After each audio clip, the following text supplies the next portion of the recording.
Hey everybody, what is going on? I hope you guys are all doing well, and welcome to another tutorial video. In this video, I'm going to be explaining to you guys how you can build your website on Shopify. So let's get right into it. Now, firstly, what I'm going to do is I'm going to log out of my account, and then I'm going to log back in or create a new store on that same account by clicking Start Free Trial. And you can create a new account if you want to. You can use whichever process you want. You can use emails, you can use Google, you can use whatever you want, but I'll use Google.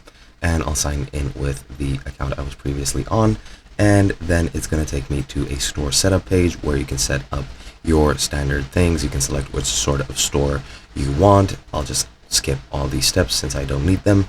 And once you're here to actually start making your website, what you're going to do is you're going to go into online store in the menu to the left, and then you'll see the theme that you're currently using. It's automatically going to take you to the themes page, and once you're here, you'll see my current theme is Dawn. And once that loads up, because it's still building the site, since this is a new store technically, since I went through that entire process again, once that's built, as you can see, once that's done, you can click customize right over here.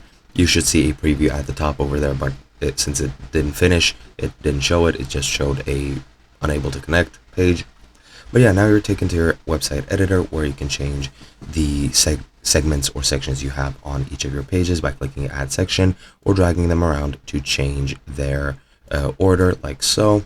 And as you can see now, the button is above the text. You can also change pages just to go to a certain page that you want to edit in this way. And you can also go to the theme settings and you can change the logo, the colors, the typography, which is the font and size, the layout, etc., etc. And here you'll do most of your things that you want. You can add custom HTML sections if you wanted to, but that is up to you. I have other tutorials which you can refer for. You have announcement bars, and you also have custom liquids, which is the code which you can use. And yeah, that's pretty much it.